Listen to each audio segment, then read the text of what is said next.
Hey 12, welcome to your industry study video tutorial. Today we're going to have a look at personnel issues. The first thing we're going to have a look at is industrial relations, particularly equal opportunity employment, which we went over last year, and just a bit of a refresher. Then we're going to look at unions, group negotiated contracts, and individual contracts. So a refresher from last year, EEO or equal opportunity is around providing workplaces that are free from discrimination and harassment. So a lot of industries, and you would have learnt this last year when you did your study into IKEA or Apple, have programs in place to assist minority groups or members of our community that usually experience disadvantage. Each workplace has rules and policies and practices that adhere with equal opportunity legislation.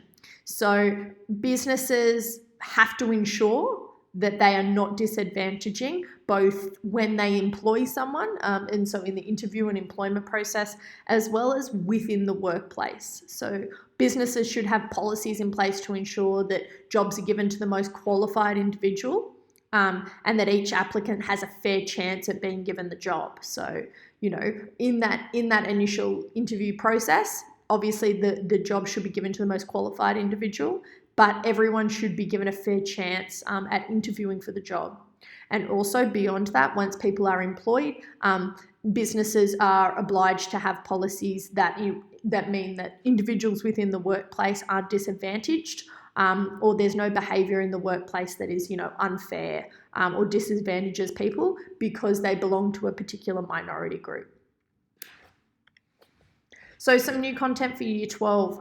We're looking at unions, and there's a couple of things that students often get wrong about unions. Take keen note of the responsibility of a union. So a union is a group or is association of workers from a similar field of employment, and it is designed to bring areas of concern to the attention of the employer. So unions are essentially a lobbying group. Unions cannot increase your wages. Unions cannot, change your working hours. Unions cannot change, how many holidays you have. What they can do is represent the workers, and they can lobby to the employers. So they can work on behalf of the workers and engage with the employees, either in conversations or, in meetings, and they can negotiate on behalf of. They cannot actually enact any changes in your workplace set by your employer. They can only have dialogue. So, if you're starting a new contract, or, there's a new contract, and we're going to look at contracts in a second, the union often has meetings and negotiations with your employers before those contracts get approved. So unions were developed to protect workers from being exploited by employees, by employees who, set ridiculously long hours or, didn't give them enough leave pay. But again, unions lobby on behalf of the workers, but they don't have the power to approve changes to workplace conditions. So the kind of things unions work for, as I just spoke about, are wage increases, safer workplaces, greater opportunity for minority groups that we were looking at with EEO, also greater equality for women within the workplace, improvement in, working hours when they seem, that they're not really adhering to the needs of the employees, and also entitlements around leave and pay. Of contracts and individual contracts for individuals within the workplace, there is essentially two different types, and this was also where the unions come in.